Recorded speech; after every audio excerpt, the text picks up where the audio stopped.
Kisah dimulai ketika seorang raja keindraan terkena sumpah Batara Indra. Raja dan istrinya menjadi miskin dan hidup sengsara dalam hutan di negeri Anta Beranta yang dikuasai oleh seorang raja bernama Indra Dewa. Kedua pasangan tersebut sering disebut sebagai si miskin dan setiap hari selalu mendapat siksaan dan penganiayaan dari penduduk setempat. Bagaimana kehidupan kita sekarang? Dia mengetahuinya, bersabarlah. Beberapa tahun kemudian, si miskin dan istri diberikan momongan seorang anak laki-laki yang bernama Marakama, yang artinya anak dalam kesukaran. Dia adalah anak semata wayang si miskin dan istri, sehingga ia dirawat dengan penuh kasih sayang. Betapa manisnya anak ini, semoga dia membawa banyak rezeki.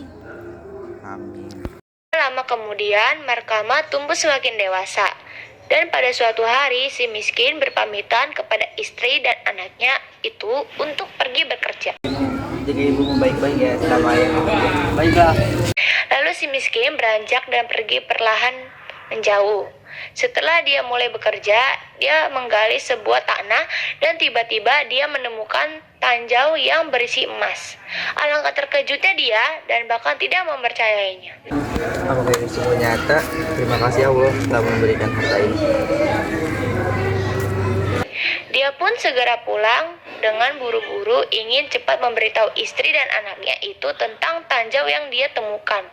Lalu mereka merasa sangat bahagia dan mereka menggunakan emas itu dengan mendirikan suatu kerajaan lengkap yang diberi nama Puspasari. Setelah berdirinya kerajaan, mereka kemudian berganti nama menjadi Maharaja Indra Angkasa dan istrinya berganti nama menjadi Tuan Putri Ratna Dewi.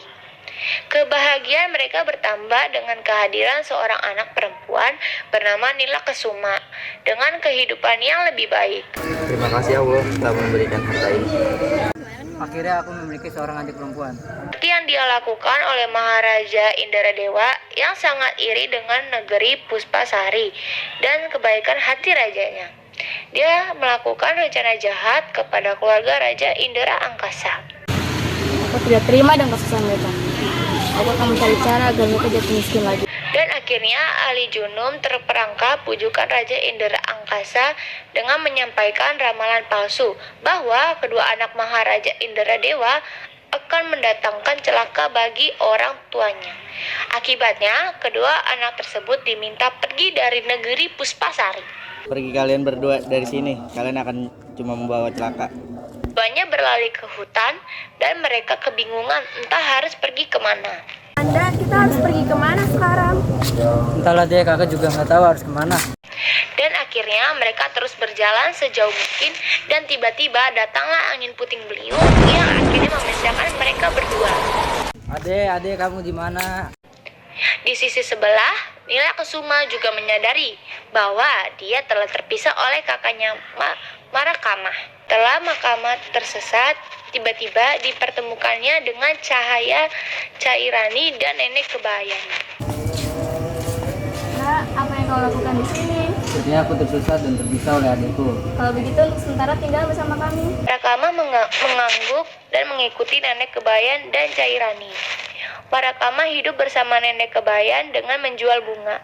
Setelah beberapa hari tinggal di rumah Nenek Kebayan, lalu Marakama pun meminta izin untuk mencari adiknya itu dan juga membawa istrinya Cahaya Cairani. Saya minta izin untuk mencari adik saya dan membawa saya untuk menemui orang tua saya.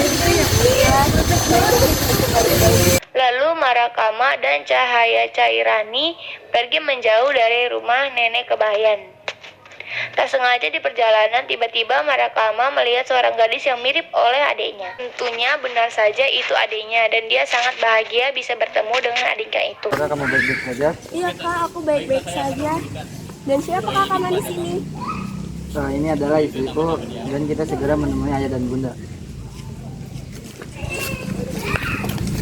Lalu setibanya di negeri Puspasari untuk menemuinya, ibunya yang masih hidup menderita sebagai pemungut kayu. Ibu baik-baik saja? Iya nak, ibu baik-baik saja. Lalu di mana kak ayah? Dia sedang bekerja, sebentar lagi akan pulang.